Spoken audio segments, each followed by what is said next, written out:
Welcome back to another episode of the IBJJF Podcast. Today I have Samir Chantre with me, and we're going to preview the 2023 World Jiu-Jitsu Championships.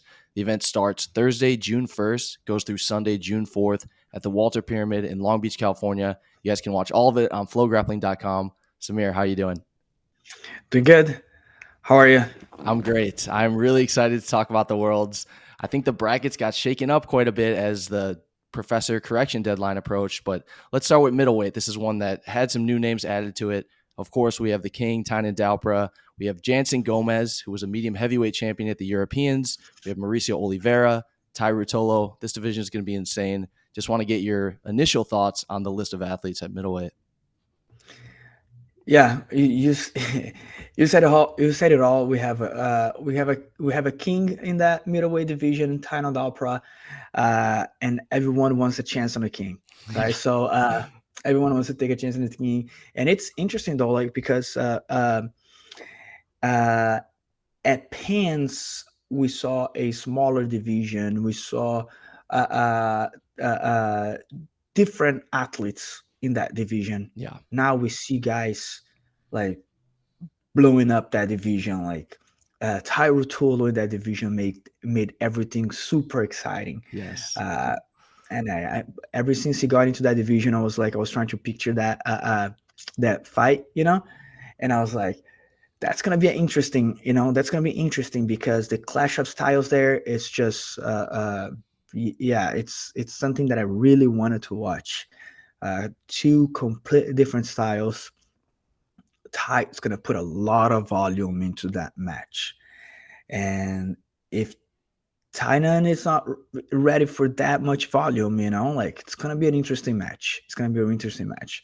Tynan likes to do a little bit more like a different, a more tighter game, a more slower game where he puts his opponents on his terms. Not Tai. Tai wants to go at it and push the pace, make it and chaotic. He's not gonna let Tynan go little by little. He's going to be moving 100% of the times. So I'm really looking forward to that matchup. Really, really hope that plays out. Really, it's one of those matchups that I always tell you that I always say that if I could move things around and make that first match just so and make sure it happens, I would love to see that. But a lot more people in the game there too. Some really, really good guys. Jason come down to middleweight. That's gonna be interesting. Mm-hmm. And he's slightly bigger than everybody else in that weight class. So I want to see how he's gonna make that weight. If he makes that weight good, man, it's like that. His match with Tynan, of course, would be a good match. His match with Tai, can you picture that? Yeah, that would Jason be and nuts. Tai would be a phenomenal match. Like we all remember, like there's no way we forget how was Jason and Ronaldo at the Oh hands. yeah, amazing So, match. I think Tai with his style going against Jason, that would be a very interesting match to watch. I do want to ask you a bit more about Tai because we've seen Tynan, we've seen Jansen, we've even seen Mauricio compete a lot more in the gi. Tai doesn't compete too often in the gi. I think the last time he competed was last year's Worlds, and the time before that was the Brown Belt Worlds. So there's not a ton of footage of Tai out there. What do you think makes him such a difficult opponent to prepare for? I think it's his versatility. Like his game is just like all over the place. It's literally, it's hard to prepare for him because you don't know what he's gonna do. Like his game is very versatile. Like his movements are very unorthodox. So one thing you better be ready to fight for 10 minutes. Like if you're thinking about one thing to prepare for Tai, you wanna be able to fight for 10 minutes. That's it. So this is one thing that you need to prepare for Tai. And the other thing is to deal with his long limbs, man. Like a lot of things he does, he uses his long limbs super well, super well, either by his guard passings or his dart strokes. He knows how to use his body really well. And man, talented, super talented. I've been watching that kid since he was like little, I think yellow belt or something, you know. Crazy. So yeah, him and his brother have been watching them since was really little, and always super good, super talented, both of them. So yeah, so I think it's gonna be interesting matchups in that division, something that I think we spoke about in one of the last previews we did, something that we wanted to see to bring to that middleweight division, you know, like something different, you Yeah. know, like a little spice that Orlando brought in the last for Pan Ams. We were like, how's that match gonna play out, you know? Yeah. And we saw a super technical matchup, and Titan once again showing why he's there, you know.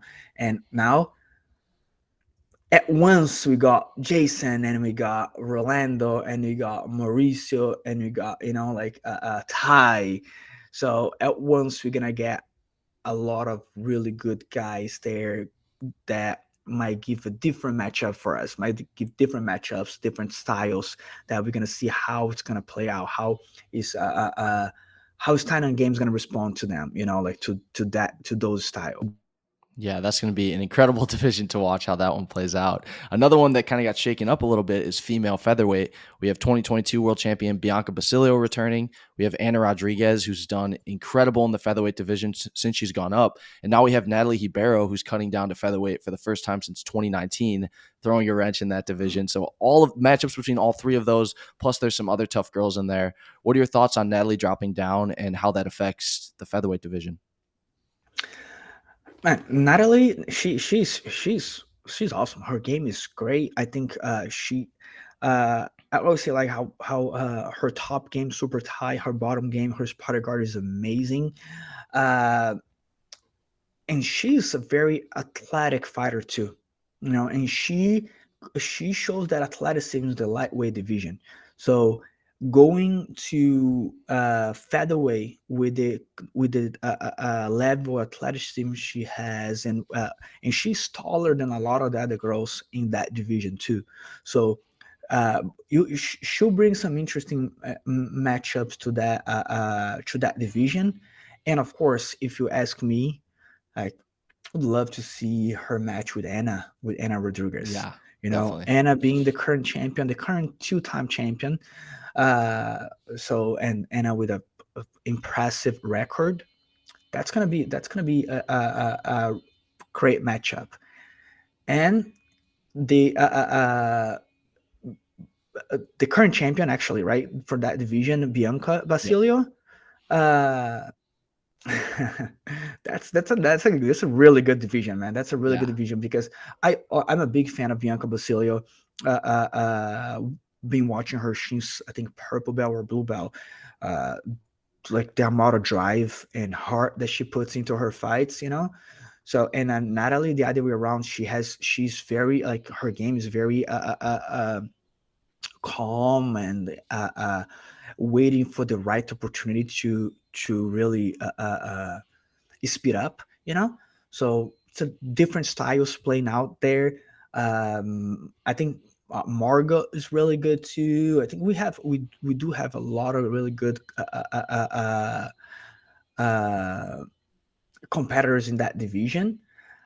But I'm looking forward to see that mix between Bianca Basilio, Natalie Ribeiro, and Anna Rodriguez. I think that mix there, it's gonna bring a lot of fireworks for us. 100%. And it's good that Natalie has competed a couple times at featherweight in a couple opens the past few weekends. So she's already gotten down to the weight. She's already had good performances there. And I think that's going to potentially help her for the world as she makes that weight cut again. Yeah, no, absolutely. Testing herself in that division prior going to the most important division, it's definitely important. I think it's a mistake that a lot of people make. They feel like they never done that weight class and just choose the major tournament, the most important tournament of the year to test themselves. You know, I think that move from Natalie is very important. She tested herself on the division, felt great, did really well, and now she's jumping on the like the most decorated, the most important tournament of the year in that division. So I'm looking forward for that division for sure. That's going to be a very interesting one. And I look forward to those matchups between Anna, Natalie, and Bianca.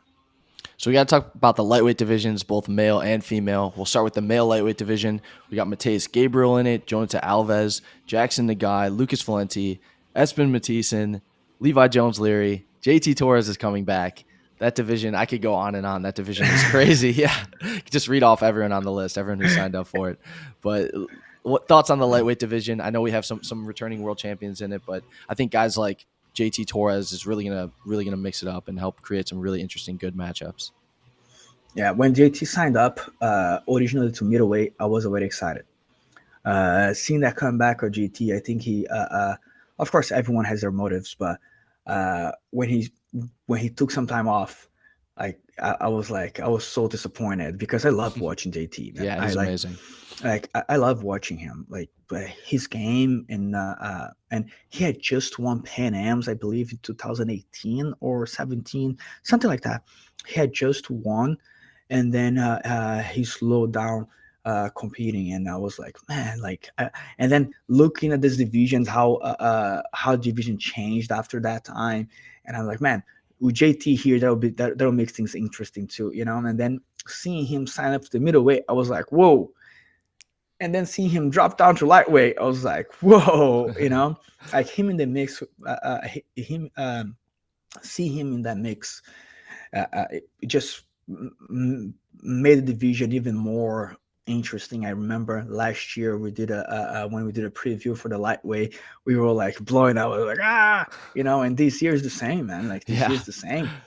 We got JT, we got Sajur in that division too. Yeah, he went up. I think, yeah, he went up to lightweight.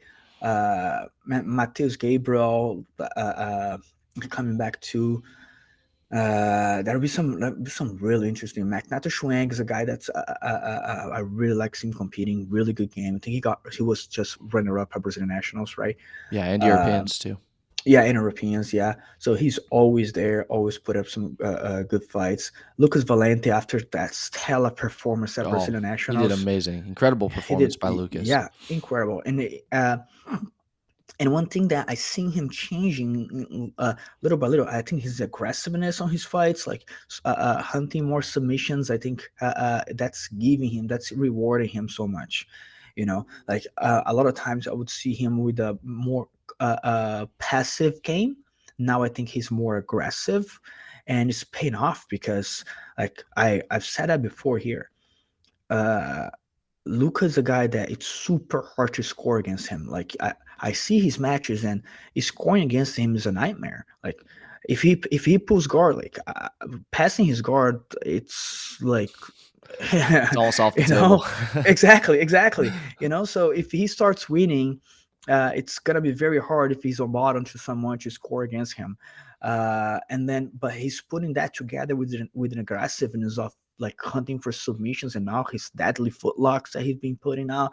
So it's really paying off. I think his game is he's reaching a different level now in his game, and I'm super excited to see him in that division, especially after that incredible performance that he had at Brazilian Nationals. And then we have a really good Aspen, like a guy that's really good too. So we do have some interesting matchups here. But I'll tell you one thing too: Pedro Maia coming down to lightweight. Yeah, that's crazy too. I don't think I've ever seen him at lightweight. He's always been at middle, right? Yes. From what I remember, yes. And runner up Pants losing only to Tainan. Runner up at Brazilian Nationals losing only to Tainan. I think last year he lost to Tainan also at World. So Yeah. that was one person that has been stopping him, and it's that person, it's the man, you know. Like it's the man to be beat. So I think him moving down to lightweight, it's a really good move. If I don't know how his weight fluctuates, or if he can make that weight well. If he makes that weight well, after that match that he gave Tainan at Brazilian Nationals, that was eye opening to everyone. I think he can really do really good in that division, in the division. I think he can really good. So I look forward to see his matches against guys like Mateus Gabriel, who world champion in that division. Jackson Agai also really good. So the division is wide open, to be honest. Like in my opinion, that division is wide open. There are guys that'll tell you that or some of the favorites that we spoke about. We got Jonathan, we got Pablo Lavaselle, we got Aleph Brito. We got some really good guys that are in the mix. But man, like it's right open. Something that we were talking about here earlier today. It's I can give you 20 names that can make it to that have higher possibility of because of past results to make the top eight, to the top four. So right open division, super interesting. I'm really looking forward to see how that bracket's gonna play out. Hmm. Because we got world champion Mateus Gabriel, we got four times Pan champion, 3 or 4 times Pan Four champion time for Jonathan, Jonata, yeah. four times Jonathan. Yeah, so it's gonna be an interesting way to make that bracket. Thank God we have the system now, right? Who by rank does it. It wasn't always like that, and yeah, because it's gonna be an interesting bracket. I look forward to see that bracket though, because we see like some really good matchups like first and second round right away. With so many great names, are there any matches in particular that you really want to see at lightweight? If you had to pick one match, which one would it be? If I have to pick one match, yeah, Mateus Gabriel and JT. Yeah, that would be incredible. I think stylistically, that's an amazing match too. You talked about JT's Yes. style, brings a little bit of a different type of game to that division, a lot of pressure, a lot of top game. And Mateus Gabriel, we all know how dangerous he is. He has incredible submissions from his guard. I think that's a perfect matchup. Yeah, I think it's gonna be, and it's a clash of styles too in terms of JT coming in with that very solid top game against a newer school game of Berimbolos and De La Riva from Matheus Gabriel, and Matheus Gabriel being a guy who I personally watched for a long time. It's been a long time, and how difficult it is to take him down to sweeps and Yeah. using and it's one of JT's specialists. It's one of the things that JT is a specialist. So uh, seeing that clash and see is if JT goes on bottom and tries to come up with a single leg, and is he gonna be able to take Matheus Gabriel down, who defends a takedown like no other. Like I really, really, really want to see that matchup. Really want to see that matchup. Will be yeah, and even JT and Lucas. How is JT's top games gonna face Lucas Valente's bottom game? So that's an interesting matchup too. Yeah, I can be all day matchmaking, but if you ask me one matchup that I want to see, I'll keep that one. I'll keep that one. Mateus Gabriel and JT Torres. That was such a great point you made about Mateus being so good defending the single leg. We've seen him in that position so many times, barely ever gets taken down. And JT, like you Yeah, said, uses his takedown game, his single legs, double legs so effectively. So I would love to see that match too. That would be awesome. yeah, I hope it will. Yes. Not that would, that will. Yeah. I really, I really hope that matchup happens. Got to talk about the female lightweight division too. Got some incredible names there. Luisa Montero, who's won every major championship this year. Europeans, Pans, Brasileiros. We also have Fion, who's the 2022 world champion at lightweight. Brianna St. Marie, who actually went to ref's decision with Luisa at the Brasileiros in a really good fight. Then we also have Julia Alves making her black belt world's debut. And we also have Jenai Nelebre, who's been on fire ever since winning the female lightweight GP. She's just looked better than ever. That division has tons of great potential matchups, tons of great champions in it. What are your thoughts on female lightweight? It's it's an amazing division. I think Luisa has been on fire. Luisa has been on fire, and gotta give a lot of props for her. I think she's the favorite for that division for obvious reasons. She's the one who has won the most amount of worlds. She has tons of experience. Yeah. She, and it's not something that it was in the past. No, she's still winning. She's still winning major tournaments after major tournaments. So I think she's the one in that division right now. But no easy task for her. No easy task. Fionn is definitely gonna be there to uh, uh, uh, go for her second title. One thing too that happens a lot is that once the fighter gets confidence, that confidence after they win, they become a different animal, And Fionn has always been super good, has always been on top of the top, and then she uh, uh, uh, she, she started winning like the terms that she wouldn't she that she that was missing for her. Yeah. So I think that definitely boosts her confidence. You can see that she's a different fighter in terms of confidence now. That was definitely a confidence booster for her. Brianna Samari, she's really good. I've been watching her since she was collar belts too. She's definitely in the mix. Put up a really good fight with Louisa, and I believe she's just getting started. She's not I think she is a 2 year black belt or something. So she's a relatively new black belt. So she's definitely gonna be in the mix. She has been showing that already. She's definitely gonna be in the mix. Uh, Julia Alves, incredible competitor too. Uh, yeah, it's definitely gonna be a really good division to watch, and it's and 18 girls, Yeah. so Big division. so it's a big division. It's a big division for, this year, and I think Luisa and Fionn are two of my picks for that division. Of course, not taking away any credit of any other elite in this division. Some really amazing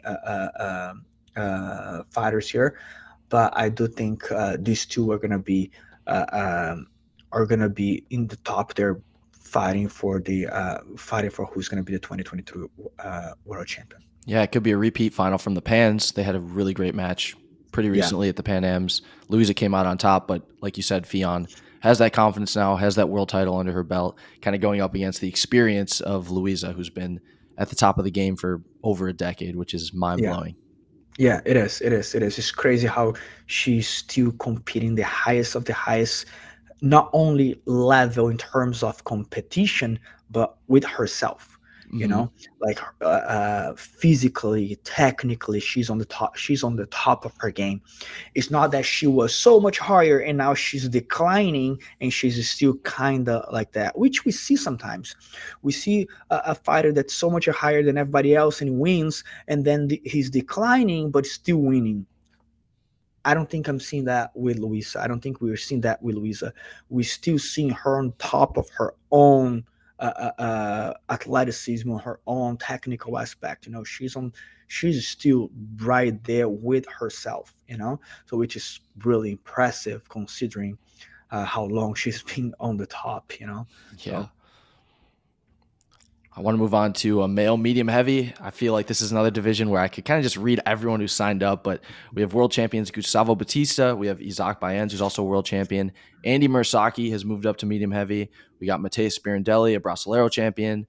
Elder Cruz is at medium heavy. Francisco Lowe, who's been competing really well. Heba Mar, Sebastian Rodriguez, Murillo Santana. Again, could go on and on. Medium heavy. What's your initial take on that one? it's it's gonna be fireworks on that division. It Andre Galvão just threw a little like a good spice in that division there, threw some hot sauce in there, putting Andy in that division. That Yeah. was a good. I think that was a good move. I think Andy's phenomenal. Hmm. His jiu-jitsu is phenomenal. He's fast for that division. We were just talking about it, Mhm. actually, how he's fast for middleweight. So for middle heavy, I think it's gonna be even faster. And he's a pretty athletic kid, like strong kid too for that, like for middleweight. So he was runner-up pro champion last year as a middleweight. So I think this year, middle heavy, I think it's gonna be as competitive. I do not think people should uh, overlook him because he just other day he was competing as lightweight. You know, definitely not. I think he's gonna be definitely in the mix for that to compete for that to be in the top on that of that division, along with his teammates. I've said it here many times how much big of a fan I am of Gustavo Batista. Uh, his game is phenomenal. How his run this year has been phenomenal. Yeah. He won Pan Ams and the Brazilian Nationals, and if I'm not mistaken, at a 90% submission rate Yeah, I or think there's only 85 one fight submission. that he didn't get the submission. It was the final of the Pans against Jansen. Jason, right? Yeah. Johnson, yes, yes. Mhm. So two major tournaments and only not one submission. Yeah, You know, that's wild. that's it's pretty crazy. So I and he had a real tough run at uh, Pan Am's too. Let's not forget how stacked that division was. Yeah. So he won with like 80% submission rate that division, like in a like in a super stacked division. So he has another tough division ahead of him. Some really good guys, including world champion Isaac Baez, who is somebody that they have a lot of history. I think they fought each other so many times already, and always super close matches. I believe Isaac has advantage on that count, but always tough fights. At least the ones that I've seen, always super tough matches. Um, we got other guys also like Ribomar, which is amazing competitor, uh, European champion in that division. He was podium last year at I think he was runner up at Pan Am's last year. Uh, we got guys like Sebastian who won last year's Pans, and so many good guys in that division. Francisco Lowe, who is very entertaining too. Like his game is super good. Galberto, like it's definitely going to be Matteo Spinarelli. It's also from Alliance. Is super good. Mhm. Uh, he had a fire match with Zach Baez last year at Worlds. Yeah. A fire match. The division is their amazing division. Matias Luna, man, like you said, we can go on and on in that division. So I'll say my favorites for that division. I can't go wrong with picking the two world champions. I think Gustavo Batista and Izaki are gonna be the ones to watch. But Andy and Izaki, that could be a really That would good be a match. very fun match. One that And you probably would have come into the Worlds never thinking that that match could be a possibility. yeah, true. Considering different weight classes, and then boom, they're there. So that could be a really good match. And has a great possibility of happening because considering two world champions, Gustavo Batista and Isaac, in two different sides, Gustavo and Andy being teammates, Andy's gonna go to the other side, so Andy's gonna be probably around semis with Isaac Baez, semis or quarters, but it's definitely gonna be on that same side. So it's a lot of probability, Mhm. a very good probability that they're gonna face each other, and that's gonna be a treat for whoever is watching, I'm sure. 100%. Let's talk about male featherweight. This is another division. I think this might be the division with the most world champions. We got Isaac, who's the 2022 world champion. We have Jamil, who's the 2018 world champion. Then we have Fabricio Andre, 2021 world champion. Also got guys like the Sodre brothers, Sam Nagai, Queixinho is back in the division. And one thing that you brought up before we started recording, which was really interesting, is since Hoffa and Cobrinha stopped competing at featherweight, we've had a different champion every single year. So this is a division that's been highly competitive. A lot of really young up-and-comers, new black belts winning the division, which I think makes it really, really fascinating to talk about. But what do you think about featherweight? I think it's. I honestly think it's a division with the highest. With the I'm sorry, with the hardest. It's the hardest division to pick a winner. I Mm-hmm. honestly think that uh, a potential winner. I'm sorry. All right. It's the highest division. It's the hardest division to pick a potential winner. One thing, it's because it's I believe is a division uh, with the highest number of world champions. Mm-hmm. And besides, okay, we got three world champions, but we got the Sodrez brother, who has won Pan Am's, uh, uh, uh, Europeans. Europeans, and then we got guys like they're really like Kishino, for example, has been in the podium for the World Championship numerous times, Yeah. and Pans Mm-hmm. too. Kishino was runner up Pans, I think, 3 times too. So guys like that can be a threat and can beat anyone. So it's even hard to bet on a world champion because, and then you see João Gabriel that last year beat the current world champion. Yeah. So it's like João Gabriel last year beat Isaac, and then Isaac won Worlds, and Isaac didn't even podium at Pans. How crazy is that? Like a guy who Yeah. doesn't podium at Pans wins Worlds, and then he comes back and wins Brazilian Nationals in an amazing fashion. By the way, Yeah. wow, what a Incredible. performance! Incredible performance from Isaac. What a performance. So and then yeah, so the mix in that division, it's ridiculous. It's ridiculous. How many good guys, how many like super close level guys, or another example, Samuel Nagai beats current world champion Fabrício André last year in the worlds. So the current world champion didn't even make to the podium in the following year. Like that is something unseen in that division. So I know for a fact I've been a featherweight my almost my whole life, between feather and light feather, right? Mm-hmm. So you see how much in the mix, because not only 4 in 4 years, um, they are not even like sometimes, like I said, the example that I mentioned, like Isaac didn't Isaac were in the podium the year before, and then he won. Fabrizio uh, won the first year and then didn't even go to the podium next year. And then you just seeing that how tough that division is, how leveled that division is. It's insane. I believe I can. I think I said that before the preview. I can name, like, out of 29 guys, like I can tell you, hey, 20 of them can be a world champion. Like it's crazy. It's crazy. Like it's crazy. So I'm really looking forward to that division. That's another division that I'll say that I really want to see the bracket, to see how that bracket's gonna play out, because we have guys that are not world champion yet and can win the whole thing, and can potentially be matched up with a current world champion.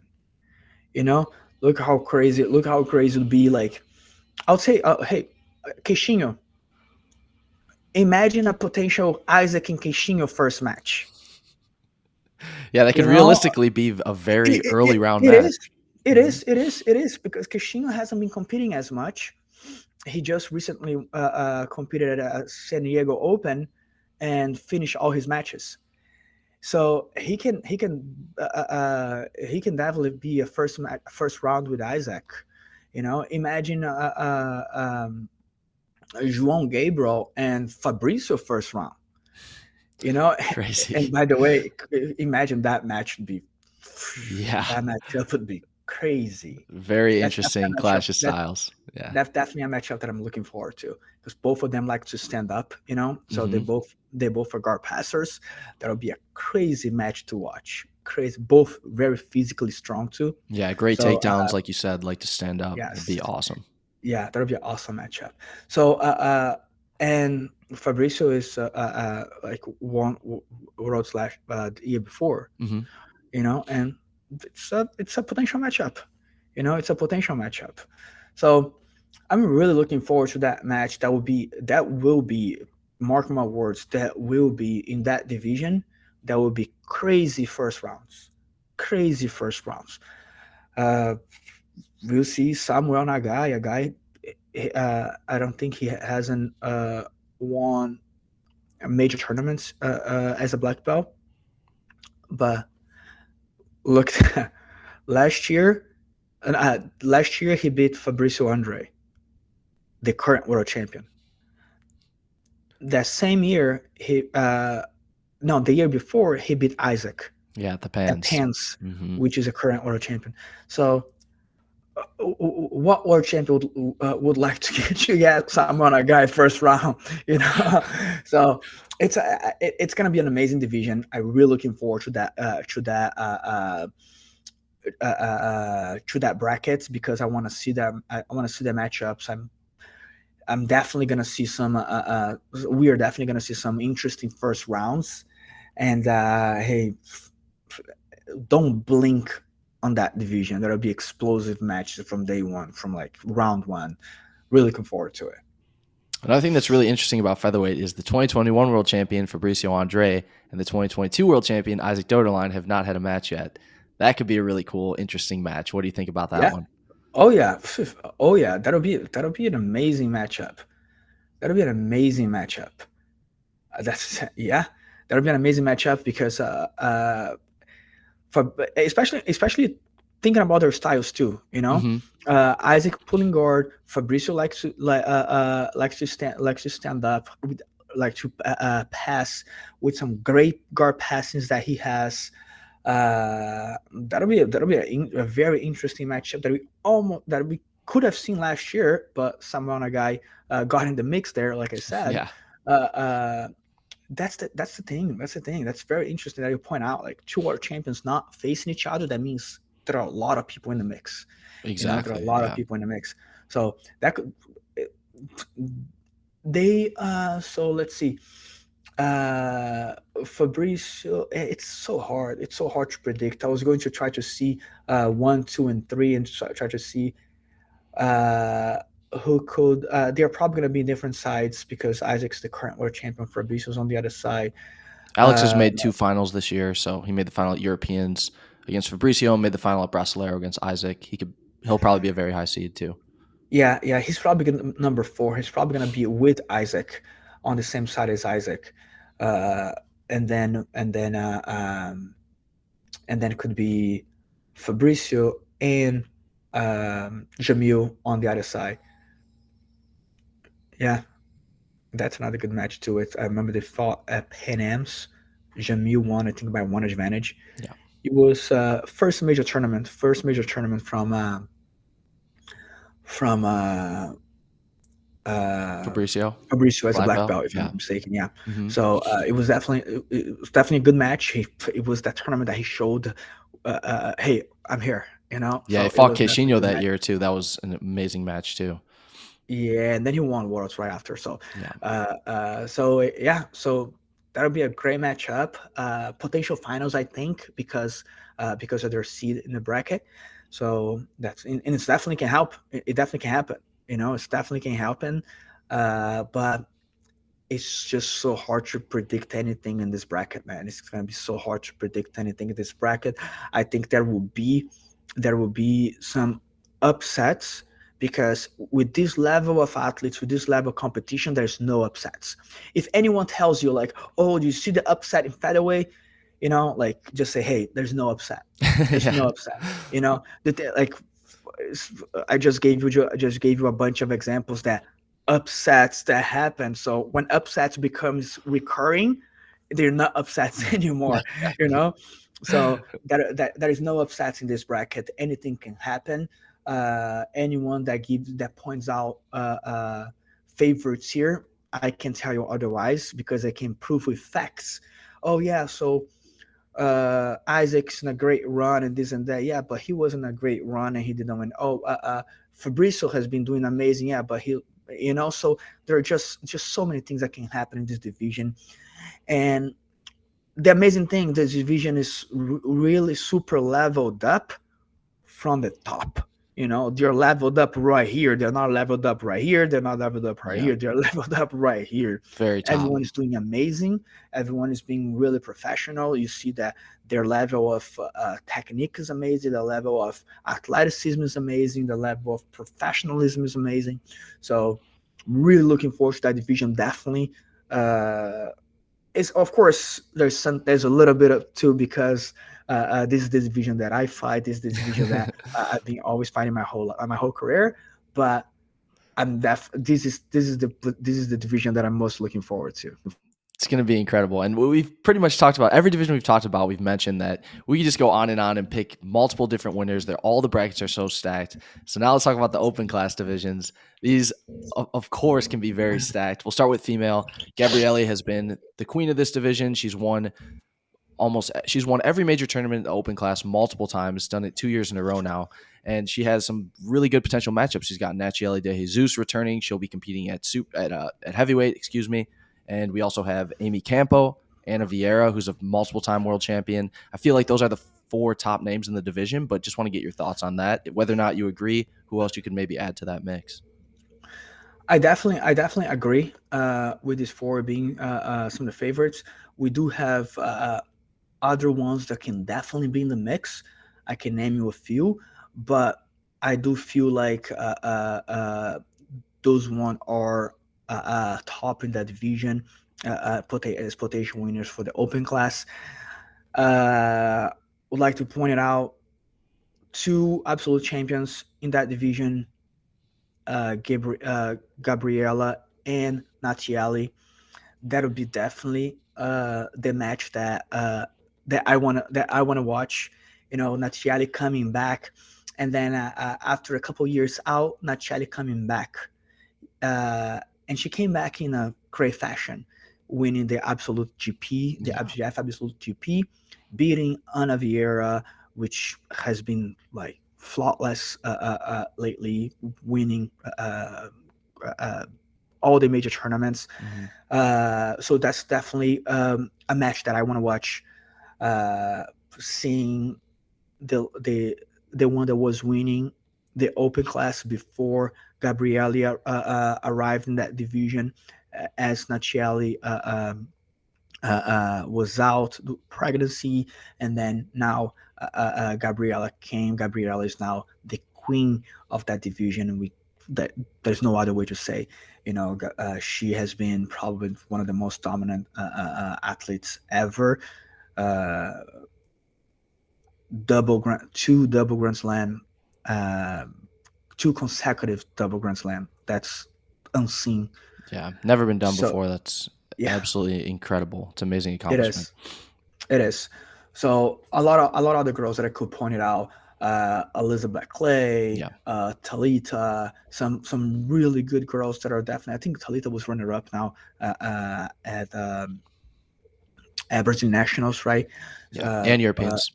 and Europeans for absolute. Yeah, you're correct. So there are some really amazing competitors. Emi Campo, uh, she did amazing last year as her first year as a black belt, right? And imagine what she can do a whole year after. So she definitely evolved a lot her game. So there are definitely some really good girls here in the mix. But I think this is the matchup that I want to see. I think this is the matchup that makes more sense for uh, how they are both absolute world champions. So Natiali and Gabriela. and Gabriele. I think that's gonna be a really interesting matchup for sure. Would love to see that one. And in contrast to the female absolute division, the male absolute division in 2023 has had a different champion at every event. So at the Europeans, we had Kynan. At the Pans, we had Nicholas. And at the Brasileiros, we had Victor Hugo. So Victor Hugo and Kynan are both going to be signed up for the Worlds. We also have guys like Eric Muniz. We have Gutenberg, Felipe Andrew, Lucas Barbosa is back to the Worlds. Could be a very interesting open class for the males. Any thoughts on who you think could come out on top, or any interesting matchups that you'd like to see? There's one matchup that I'm really looking forward to, that I really want to watch, and I don't think it has ever played out. Not that I remember. Eric Muniz and Kanan. Yeah. I don't remember seeing that. I don't think they I fought a black belt. Yeah, so I don't think they fought. That's a matchup that I want to see. Those are two of my favorite competitors nowadays. Uh, Definitely a big fan of them. I think that's definitely a matchup that I want to watch. Um Nicolas Marigali not in the mix, as I always said lately. How him and Eric have been. I think they fought last year open class finals and weight class, and then they fought again at at a Pan Am's at Pans. I think I don't remember seeing Eric Muniz losing at all in the past years, if not to Nicholas. Mm-hmm. So that's definitely something to think about. His jiu-jitsu is phenomenal. He because like Preguiça, for example, in the finals of the world 2021. Semifinals, I So think. semifinals, yes, Yeah. semifinals. So uh, uh, uh, definitely someone that it's hard to take his favoritism, but on the other hand, we have Kynan, who is incredible, amazing competitor, like amazing performance at Europeans. He's a much heavier division now, which means, in my opinion, he's building up for the open class, which is a title that he does not hold yet. So I think he's going to be even heavier, even stronger, and even more prepared for something like this, for a potential matchup to with Eric. Yeah, that's So that's scary to think about, kind of being stronger, more prepared, and better than ever. right. So that's definitely a matchup that I want to see, Yeah. but not whatsoever taking away the credits of the other competitors, Mm-hmm. because we got guys like Vitor Hugo, who had incredible performance uh, at Brasileiros. We got guys like Philip Andrew, who has always been super constant, like always great performance, that holds the title of absolute champion, absolute world champion. So uh, we have a lot of guys in the mix. I think Vitor Honorio is signed up too, right? Yeah. Someone that I love watching competing, how dynamic that guy is for his weight, Yeah, it was So great at Brasileiro. He did awesome. yeah, so him, Vitor Hugo, like some really good guys that I'm definitely looking forward to watch. Gutenberg, man, Gutenberg is so good too. So I Mm-hmm. look forward to watch those matches. I talk about Vitor Hugo. I talk about Gutenberg. There's no way not to remember that match last year. Oh, yeah. That One of the that best comeback matches of from the Uruguay. worlds. Yes. So that proves something too. How Gutenberg was ahead for longest time in that match too. So he's definitely up there. So looking forward to that to those matchups. If there's I truly don't know if I can predict a winner there, but if there is a matchup that I want to see, and if there's a matchup that I could think that would be a more like more probability to be the finals there, depending on the brackets, of course. But I would say my favorites to win is they are Kainan Duarte and Eric Muniz. Another interesting note on Kynan and Eric, both 2021 and 2022 world champions. Kynan was at heavyweight, Eric was at super heavy. You talked already about how Kynan moved up for the Europeans to super heavy, possibly to better prepare himself for the Open. But that's kind of a cool thing that they're both 2021 and 2022 world champions, but haven't had a match yet at black belt. Yeah, yeah. So looking forward to that. I hope it happens. We got 2 chances to see that, like super heavy in now. open class. Yes. So hopefully both of them sign up for the Open, and yeah, and I can't wait. It's gonna be fun. It's going to be an amazing world championships. We covered a lot of ground, a lot of divisions. Anything else you wanted to touch on before we wrap up the podcast? No, super excited for it. I'm gonna be there. I'm gonna be there watching for sure. Of course, coaching too, but I'm definitely gonna be there and not trying not to blink. Trying to have put some toothpicks here. I can try not to blink, not to lose any of those possible matchups. And yeah, I look forward to it, and I hope you guys that are watching to not miss it, either in person or watching live. But do not miss this world. It's definitely going to be one of the best ever.